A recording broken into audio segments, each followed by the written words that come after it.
സംഘികൾ ക്രിസ്തുവിനുള്ളവർ തന്നെ. സേവരെ ഏവർക്കും സ്വാഗതം. നമുക്കറിയാമല്ലോ, ഛത്തീസ്ഗഡിൽ നമ്മുടെ 2 സന്യാസിനി സഹോദരിമാർ കൽത്തുറുങ്കിൽ അടയ്ക്കപ്പെട്ടു. അവിടെ ഉണ്ടായിരുന്ന ബജ്രംഗ് ദൾ പ്രവർത്തകരുടെ ദുരാരോപണങ്ങൾക്ക് വിധേയപ്പെട്ടുകൊണ്ടാണ് അവർ കൽത്തുറുങ്കിൽ അടയ്ക്കപ്പെട്ടത്. അത് വലിയ ഗൗരവമുള്ള ഒരു വിഷയമായി ഇന്ത്യ മഹാരാജ്യം മുഴുവൻ ഒച്ചപ്പാടുണ്ടായി. കേരളത്തിലെ സംഘി, കോങ്ങി, കമ്മി വിഭാഗത്തിൽപ്പെട്ട സകല രാഷ്ട്രീയ പാർട്ടികളും അതിന്റെ പേരിൽ മുക്രയിടുകയുണ്ടായി.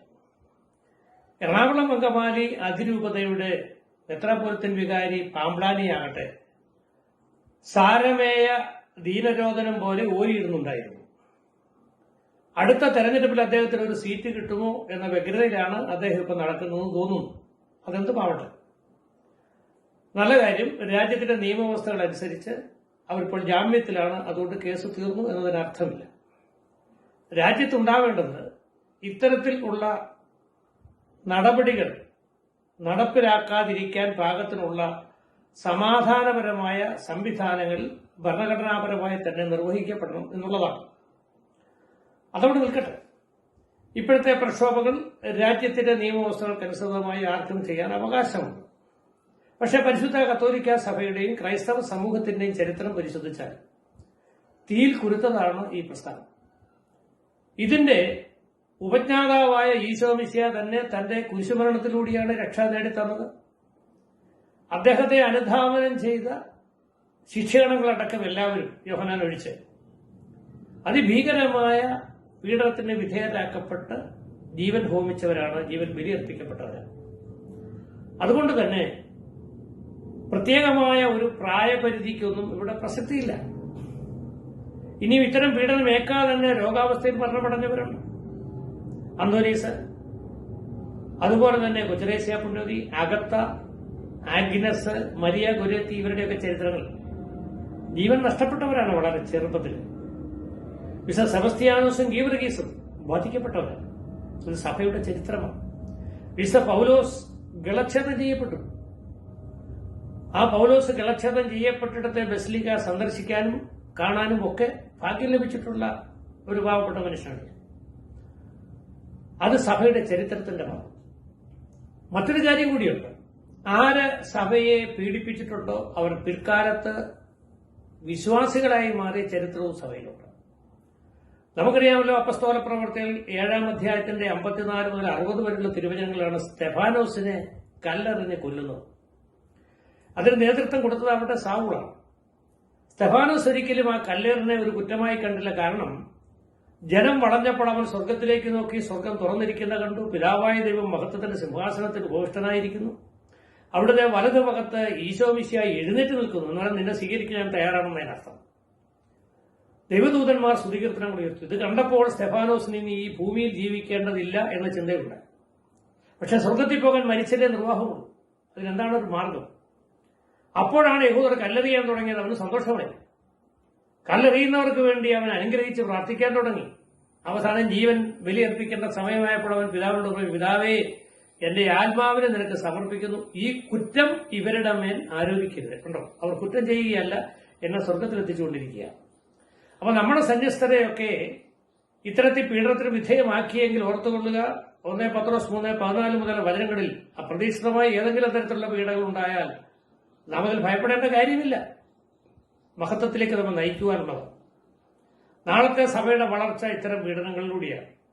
എന്തിനു നമ്മളിപ്പോൾ ഈ ഒരു ചെറിയ കാര്യത്തിൽ ഇത്തരം ബഹളം ഉണ്ടാക്കി, പ്രക്ഷോഭം ഉണ്ടാക്കി? അത് തെരഞ്ഞെടുപ്പ് അടുത്തോടുകൂടി മാത്രം സംഭവിച്ചതാണ്. സ്റ്റാൻ സ്വാമി വളരെ കാലം കിടന്നു, വലിയ ഒച്ചപ്പാടൊന്നും ആരും ഉണ്ടാക്കിയില്ല. എന്തിനത് ഇപ്പോൾ തന്നെ എന്റെ അറിവിൽ ഒരു 100-ൽ പരം പ്രൊട്ടസ്റ്റന്റ് പെന്തക്കോസ്റ്റൽ പാസ്റ്റർമാരും കുടുംബാംഗങ്ങളടക്കം അവിടെ കിടപ്പുണ്ട് മാസങ്ങളായിട്ട്. എന്താ അവർ ചെയ്തത്? തെറ്റ് സുവിശേഷം പ്രസംഗിച്ചു എന്നുള്ളത് മാത്രമാണ്. പിന്നെ ആരെയും സഭ നിർബന്ധിതമായ മതപരിവർത്തനം നടത്തുന്നില്ല. അങ്ങനെ നടത്തി എന്ന് തെളിയിക്കപ്പെടുവാൻ നമുക്ക് അവസരമുണ്ട്. അങ്ങനെയുള്ളവർ കൊണ്ടുവരട്ടെ. എവിടെയെങ്കിലും നിർബന്ധിത മതപരിവർത്തനം നടത്തി എന്ന് തെളിയിക്കട്ടെ. പിന്നെ പാൽപ്പൊടിയും പൊടിയരിയും കൊടുത്തു എന്ന് പറഞ്ഞാൽ അതില്ലായിരുന്നെങ്കിൽ ഒരു കാലത്ത് ഇവിടെ പട്ടിണി കിടക്കുമായിരുന്ന മനുഷ്യർ അന്നത് വാങ്ങി കഴിച്ചവർക്ക് ആർക്കും മതപരിവർത്തനം നടത്തുമെന്ന് തോന്നിയിട്ടില്ല. അങ്ങനെ വിദേശത്ത് നിന്ന് ക്രൈസ്തവർ കൊണ്ടുവന്ന ഈ ഭക്ഷണങ്ങളൊക്കെ കഴിച്ചവരെല്ലാം ക്രിസ്ത്യാനികളായിരുന്നെങ്കിൽ ഇന്ത്യയിൽ ഇന്ന് മറ്റൊരു മതം ഉണ്ടാവില്ല. അതവിടെ നിൽക്കട്ടെ. ഇവിടെ ആരെയെങ്കിലും അംഗബലം വർദ്ധിപ്പിച്ചിട്ട് രാജ്യത്തെ പ്രധാനമന്ത്രിയാകാനുള്ള ശ്രമമൊന്നും ക്രിസ്ത്യാനിക്കില്ല. അങ്ങനെ ഏതെങ്കിലും മെത്രാന്മാർക്ക് താല്പര്യമുണ്ടെങ്കിൽ അത് 4 മടക്കി കീശയിൽ ഇട്ടാൽ മതി എന്നുള്ളതാണ് ഞങ്ങളുടെ അഭിപ്രായം. ഒരു രാഷ്ട്രീയക്കാരന്റെ നേതാക്ഷിത്വത്തിലല്ല ക്രിസ്ത്യാനി ജീവിക്കുന്നത്. ഏത് സമയത്തും ഒരു പ്രതീക്ഷ ഞങ്ങൾക്കുണ്ട്, സ്വർഗത്തിലെത്തണം. അതുകൊണ്ട് ഇത്തരത്തിലുള്ള പ്രവർത്തനങ്ങൾ ചെയ്യുന്നവരൊക്കെ പൗലോസിനെ പോലെ അല്ലെങ്കിൽ സാവൂളിനെ പോലെ മാനസാന്തരപ്പെടും. സ്തെഫാനോസിന്റെ പ്രാർത്ഥന സ്വീകരിച്ച പിതാവായ ദൈവം എന്ത് ചെയ്തു? തന്നെ കല്ലെറിയാൻ നേതൃത്വം കൊടുത്ത സാവൂളിനെ സഭയുടെ ഏറ്റവും വലിയ പ്രചാരകനാക്കി മാറ്റിയെന്ന് മാത്രമല്ല, ഏറ്റവും അവസാനം അവന്റെ അനുഭവങ്ങൾ വളരെ രസമാണ്. അപ്പസ്തോലപ്രവൃത്തികൾ 9-ാം അധ്യായത്തിൽ കാഴ്ച നഷ്ടപ്പെട്ട സാവൂളിന്റെ ശിരസിൽ കൈവെക്കാൻ അനന്യാസിനെ പറഞ്ഞുവിടുമ്പോൾ പിതാവ് പറഞ്ഞൊരു കാര്യമുണ്ട്: എന്റെ നാമത്തെ പ്രതി അവൻ എത്രമാത്രം സഹിക്കേണ്ടി വരുമെന്നത് നിനക്ക് ഞാൻ കാണിച്ചു തരും. എത്രയോ തവണ അടിമേടിച്ചു, പീഡനങ്ങളേറ്റു, കാരാഗ്രഹത്തിൽ കിടന്നു. കാരാഗ്രഹത്തിൽ കിടന്നുകൊണ്ടാണ് ഫിലമോന് ലേഖനം എഴുതുന്നത്. അതുകൊണ്ടൊരു കാര്യം ഓർത്തുകൊള്ളുക, പൗലോസ് അവസാനം പറഞ്ഞ വാക്കുകൾ കൂടി നമ്മൾ ചിന്തിക്കണം. ഗലാത്യർ 6:17 ഞാനിപ്പോൾ എന്റെ ശരീരത്തിൽ യേശുക്രിസ്തുവിന്റെ അടയാളങ്ങൾ വഹിക്കുന്നു. മഹത്വത്തിലേക്കുള്ള പ്രയാണത്തിൽ ഇത്തരത്തിലുള്ള ധാരാളം പ്രതിസന്ധികൾ നമുക്കുണ്ടാവും. അതിനേതെങ്കിലും മെത്രാൻ തെരുവിൽ കിടന്ന് ഗോഗ വിളിച്ചത് കൊണ്ടോ ഒച്ചപ്പാടുണ്ടാക്കിയിട്ടൊന്നും കാര്യമില്ല. അതൊരു പ്രധാനപ്പെട്ട കാര്യമല്ല. നമുക്ക് സുരക്ഷിതത്തിന് ദൈവസന്നിധിയിൽ നിലവിളിച്ച് പ്രാർത്ഥിക്കാം, അത് നല്ലതാണ്. അതുകൊണ്ട് ഒരുപക്ഷെ നമ്മുടെ പീഡനങ്ങളെ ഏറ്റെടുക്കാനുള്ള ആത്മശക്തിയും ധൈര്യവും വർദ്ധിക്കുന്നതോടൊപ്പം എതിർപക്ഷത്ത് നിൽക്കുന്നവർ ദൈവാനുഭവത്തിലേക്ക് കടന്നു വരാൻ സാധ്യതയുണ്ട് എന്ന് സ്നേഹബുദ്ധി അറിയിച്ചുകൊണ്ട് വിരമിക്കുന്നു. നന്ദി, നമസ്കാരം.